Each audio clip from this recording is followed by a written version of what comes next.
सदगुरु कबीर साहिब के पावन चरण कमलों में साहिब बंदगी साहिब। धनी धर्मदास जी साहिब के पावन चरण कमलों में साहिब बंदगी साहिब। चार गुरु वंश 42 के पावन चरण कमलों में साहिब बंदगी साहिब। सर्व संत महंतों के पावन चरण कमलों में साहिब बंदगी साहिब।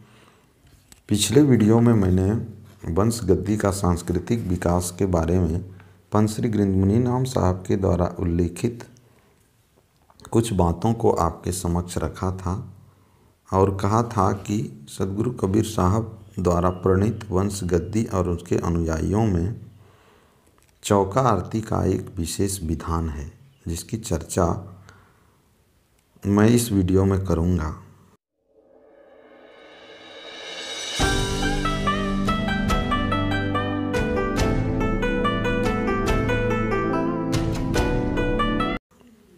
पंत श्री गृंदमुनि नाम साहिब उल्लेख करते हैं कि वंश गुरुओं ने आरंभ से ही धार्मिक विधि विधानों के पालन के साथ साथ चरित्र निर्माण की ओर अधिक ध्यान दिया था। विधि विधान में चौका आरती वंश घर का आदि प्रतीक है। यहाँ जितनी महानता चौका आरती को दी गई उतनी और किसी चीज़ को नहीं दी गई है। कोई भी शुभ कृत्य या महत्वपूर्ण सामाजिक कर्म क्यों ना हो, चौका के बिना पूरा नहीं होता। जन्म से लेकर अंत्येष्टि तक चौका आरती का विधान वर्णित है। जन्म, विवाह, मृत्यु इन सभी अवस्थाओं में चौका आरती संपन्न होना आवश्यक है। चौका आरती वैज्ञानिक विधा है। पांचों तत्वों का चौका आरती में एक वैज्ञानिक सम्मिश्रण होता है, जिसमें एक प्रचंड शक्ति का आविर्भाव होता है। इसकी रहस्यपूर्ण रचना में भौतिक और आध्यात्मिक तत्व दोनों ही हैं। इसमें दोनों क्षेत्र सफल बनाए जा सकते हैं। चौका आरती कराने से अनेक सत्य परिणाम आते हैं। 1 नंबर, चौका आरती से मनुष्य की आत्मा शुद्ध होती है और चिर सेवित कुसंस्कार नष्ट होते हैं। 2 नंबर, मनोविकार घटते हैं। 3, चौका आरती कराने में सद्बुद्धि तेज होती है और सत्य पुरुष के दर्शन होते हैं। 4, चौका आरती के द्वारा मनुष्य जो आध्यात्मिक आनंद मिलता है, जो अलौकिक है, उसे सत्यलोक का सुख कहते हैं। चौका आरती के समस्त लोक निर्मल और सुंदर बनते हैं, चौका से अमर होते हैं। चौका आरती से अनेक पापों से छुटकारा मिलता है तथा परमात्मा की प्राप्ति होती है। चौका आरती से मनुष्य निश्चित रूप से शांतिदायक शुभ सद्गति को प्राप्त होता है। चौका आरती में एक विशेष प्रकार की रचना द्वारा सर्वव्यापी अनंत शक्तियों और गुणों से संपन्न सत्य पुरुष को अपने सम्मुख उपस्थित देखते हैं। इस प्रकार की पूजा पद्धति से भावुक भक्तों और नारी उपासिकाओं के लिए उपासना में बड़ी सहायता मिलती है। मानस चिंतन और एकाग्रता की सुविधा को ध्यान में रखते हुए प्रतीक रूप में चौका आरती की योजना बनी है। चौका आरती में गुरु को पधारे देखकर हमारे अनंत चेतना ऐसा अनुभव करती है मानो साक्षात सद्गुरु से हमारा मिलन हो रहा है। चौका आरती से सत्य पुरुष की भावनाओं का उद्रेक और संचार विशेष रूप से हमारे अंतःकरण में करती है। चौका आरती में बैठक जो पवित्र भावनाएं उत्पन्न होती है, सत्य पुरुष की शक्तियों का जो चमत्कार मन में उत्पन्न होता है, वह अन्यत्र मुश्किल से ही हो सकता है। मन दृढ़ बनकर दिव्यात्व की ओर बढ़ता है, आध्यात्मिक नियंत्रण में रहने का अभ्यस्त बनता है। कुछ लोग इसे जड़ पूजा कहकर पाखंड कहते हैं। ऐसा कहने वाले इसका रहस्य ही नहीं समझते। जड़ अथवा मूल ही इसका आधार हुआ करती है। जड़ सेवा बिना किसी का भी कार्य नहीं चलता। दूसरे की आत्मा के प्रसन्नार्थ उसके आधार मूल जड़ शरीर एवं उसके अंगों की सेवा करनी पड़ती है। परमात्मा की उपासना के लिए भी उसके आश्रम स्वरूप जड़ प्रकृति की पूजा करनी पड़ती है। हम वायु, अग्नि, जल, पृथ्वी, आकाश, प्रकाश आदि की उपासना करते हैं, तब चौका आरती से क्यों घबराते हैं, उसकी व्यर्थ निंदा करते हैं। उसके द्वारा ही अणु अणु में व्यापक चेतन की पूजा कर रहे होते हैं। बुद्धि या मन जिसके माध्यम से उपदेश दिया जाता है, अंततः वह भी तो जड़ है। परमात्मा भी जड़ प्रकृति के बिना कुछ भी नहीं कर सकता, सृष्टि भी नहीं रच सकता। जड़ चेतन का परस्पर संबंध है। तब चौका आरती के बिना सत्य पुरुष की उपासना कैसे संभव हो सकती है। चौका आरती में भावुक जिज्ञासु पूजन, वंदन, अर्चन के लिए आते हैं और गुरु तथा सत्य पुरुष पर अपना चित्त एकाग्र करते हैं। घर में परिवार की नाना चिंताओं से भरे रहने के कारण पूजा, अर्चन, ध्यान इत्यादि इतनी अच्छी तरह नहीं हो पाता जितना चौका आरती के प्रशांत स्वच्छ वातावरण में होता है। चौका आरती के सात्विक वातावरण में कुप्रवृत्तियाँ स्वयं फीकी पड़ जाती हैं, इसलिए वंश गद्दी में चौका आरती को विशेष महत्व दिया गया है, जो उचित ही है। मनुष्य का यह स्वभाव है कि जब तक वह यह जानता है कि कोई उसके कामों, चरित्र या विविध हाव भाव विचारों को देख रहा है, तब तक वह बड़ा सावधान रहता है। बाह्य नियंत्रण हटते ही वह शिथिल सा होकर पुनः पतन में बहक जाता है। चौका आरती के समक्ष उसे सदैव ऐसा अनुभव होता है कि वह सत्य पुरुष के सम्मुख है। सत्य पुरुष उसके कार्यों, मंतव्यों और विचारों को सतर्कता से देख रहे हैं, अतः उसे चित्त शुद्धि में सहायता मिलती है। चौका आरती चित्त शुद्धि के लिए प्रत्यक्ष सत्य पुरुष का प्रतिनिधित्व करती है। चौका आरती में 4 गुरुओं और मध्य में सत्य पुरुष की स्थापना कर निरंतर उन्हें अपने कार्यों का दृष्टा मानकर हम जो सदा चरण करते हैं, अपने कर्तव्यों को पूर्ण करते हैं, भजन, पूजन, स्वाध्याय, प्रार्थना करते हैं, वहीं हमारी आत्मा का वैभव बढ़ाने वाली बातें हैं। जिन विचारों या कार्यों से हमारा देवत्व प्रकट होता है, वे भी इस दुर्लभ मानव देह से करने योग्य कार्य हैं। वाणी से भजन द्वारा सत्य पुरुष के दिव्य गुणों एवं अतुल सामर्थ्यों का गुणगान करते हैं। हाथों से पवित्र कार्य करते हैं। भजन, गायन और पूजा ही हमारी बुद्धि को शुद्ध करती है तथा हमारी अहंकार को दूर कर सकता है और चित्त को शुद्ध कर सकता है। चौका आरती के द्वारा मुक्ति मिल सकती है। इसका विरोध करना पंथ के लिए हित में नहीं हो सकता। वंश गुरु रम्मत करते हुए जीवन में भूले भटके लोगों को सच्चाई का मार्ग प्रदर्शित करते रहें। वंश गुरुओं की भक्ति और सात्विक पूजा चौका आरती के कारण आज घर घर में पूजा का प्रचार है, जिनमें धूप, दीप, नारियल, पुष्प, अक्षत और नैवेद्य के साथ लोग अपने गुरु की आराधना करते हैं। भारतीय संस्कृति नूतन अवदानों के साथ यहाँ विद्यमान है।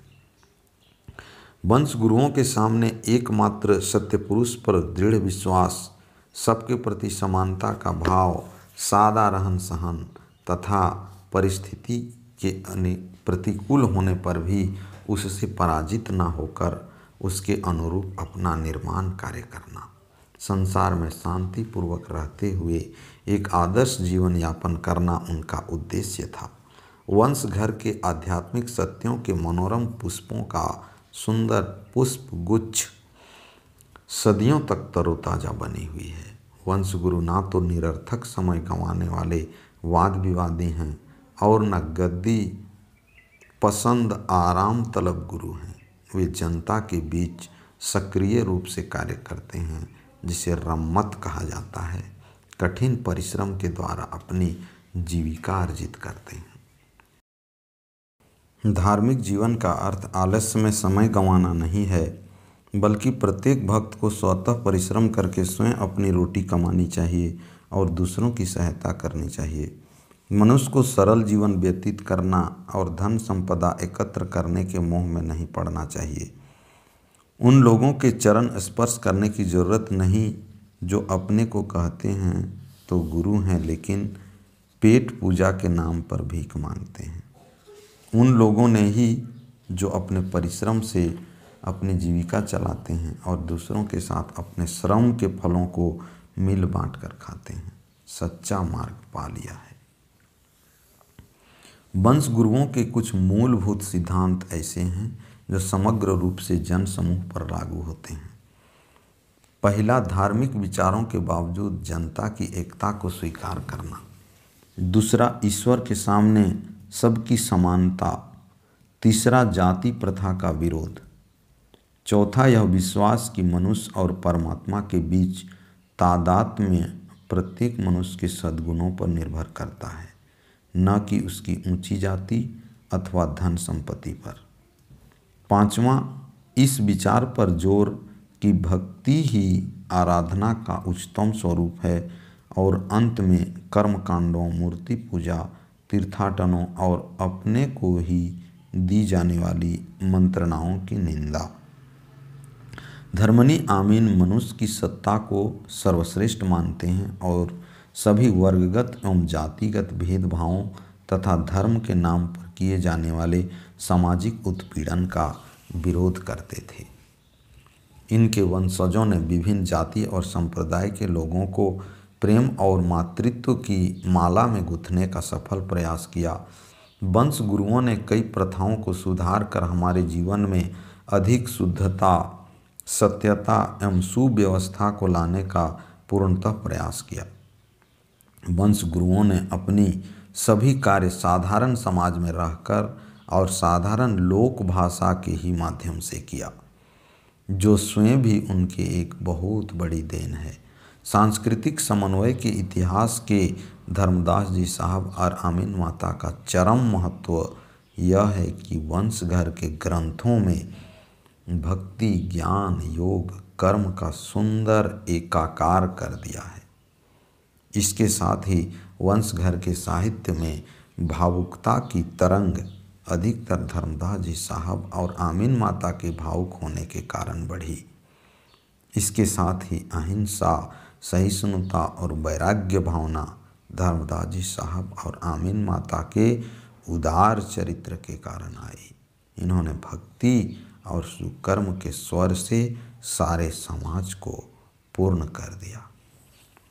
यह कबीर पंथ जिसे सदगुरु कबीर साहब के आशीर्वाद से धनी धर्मदास जी साहब जी और आमीन माता के बीज रूप में बोया, आजीवन अपने आंसुओं से सींचा, उनके वंशों के अथक परिश्रम और उत्सर्गों के आल बाल में पाला पोसा गया। भारतीय संस्कृति और सभ्यता का खाद डाला गया।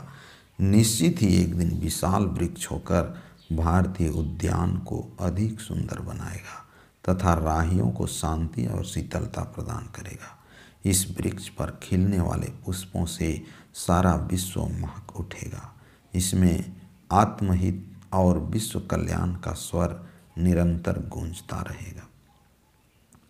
धनी धर्मदास जी साहब और आमीन माता की वंश गद्दी में कोई अजेय शक्ति है जिसने पराजय कभी नहीं जानी। इसी शक्ति के कारण वंश गद्दी आज भी अपने मूल स्वरूप में बनी हुई है। जब हम वंश गद्दी कहते हैं तब हमारा लक्ष्य वह वंश गद्दी होता है जिसका मूल कबीर की मूल वाणियों की अतल गहराइयों में छिपा हुआ है। इस वंश गद्दी के साहित्य में कबीर की समस्त वाणियाँ समाविष्ट हुई हैं। विलाप की बात इतनी ही है कि इस वंश गद्दी के भीतर से ही अनेक गद्दियाँ निकल पड़ी। इनमें ऊंच नीच, छोटा बड़ा का भाव बेतहाशा बढ़ गया है और अनुयायी एक दूसरे से पृथक ही नहीं बल्कि घोर विरोधी भी हो गए हैं। आज कबीर पंथ का सबसे बड़ा अभिशाप अनेक गद्दियों का प्रादुर्भाव होना है और इसके बड़े से बड़ा हितैषी भी इस पृथकता की निंदा करते हुए भी इनकी एकता के मार्ग में अग्रसर नहीं हो पाता। आज कबीर पंथ में साधक न होकर विभिन्न गद्दियों के अनुयायी हो गए हैं। जिस पंथ के लोग एक गद्दी वाले दूसरी गद्दी के विद्वानों को मूर्ख कहें, दानी को कृपण कहें, दुष्चरित्र को दुष्चरित्र कहें तथा अपनी गद्दी के मूर्ख को विद्वान और पापी पुण्यात्मा समझते हों, तो उस पंथ की एकता और समृद्धि के विषय में यही कहा जा सकता है, रहिबो तो अचरज भलो, निकसत अचरज कौन। आज बीजक पाठी जिन बातों पर जोर देते हैं वे बातें केवल बीजक और उन्हीं बीजक पाठियों तक सीमित रह गई हैं। कबीर पंथ की विशाल जनता ने अपने जीवन में उन बातों को अपना लिया जो वंश घर में प्रचलित हैं। कबीर पंथ का आज जो रूप है उसके भीतर प्रधानता उन बातों की नहीं है जो बीजक में उद्धृत है, बल्कि कबीर पंथ की बहुत सी रीतियाँ और धर्म के बहुत से अनुष्ठान ऐसे हैं जिनका उल्लेख बीजक में नहीं मिलता। इसका मात्र कारण है कि बीजक एक सीमा में आबद्ध हो गया है। मात्र बीजक से कबीर पंथ के विकास की सारी समस्याएं हल नहीं होती। उदाहरण के लिए गुरु की पूजा जिस रूप में कबीर पंथ में प्रचलित है वह बीजक में ढूंढने पर भी नहीं मिलता। गुरु का स्वरूप, उनकी भक्ति पूजा, आत्मसमर्पण, दीनता आदि का स्पष्ट उल्लेख बीजक में नहीं है। यह तो केवल वंश गद्दी की ही देन है। गुरु भक्ति की महिमा को समझने के लिए हमें वंश गद्दी की ओर देखना ही पड़ेगा। वंश घर के साहित्य ने अपने को कूप मंडूक नहीं बनाया। यही कारण है कि इस घर के साहित्य में विश्व के समस्त धर्मों के असली तत्वों का निचोड़ पाते हैं। हमारा ज्ञान, चिंतन, उपलब्धि मात्र उतना ही नहीं है जिसका समर्थन बीजक करता है। पंश्री गृंद मुनि नाम साहेब आगे कहते हैं कि वंश घर के साहित्य, दर्शन और साधना के मिलन से कबीर पंथ की संस्कृति में जो एक प्रकार की विश्वजनीयता उत्पन्न हुई वह संसार के लिए सचमुच वरदान है। और लोगों की समझ जैसी जैसी बढ़ती चली जा रही है कबीर पंथ के प्रशंसक होते चले जा रहे हैं। विश्वजनीयता विभिन्न भारतीय जातियों को एक ही पंथ में अग्रसर करने का यह अद्भुत प्रयास और वादों, विचारों और धर्मों के बीच एकता लाने का यह निराला ढंग प्रारंभ से इस वंश गद्दी की विशेषता रही। साहिब बंदगी साहिब।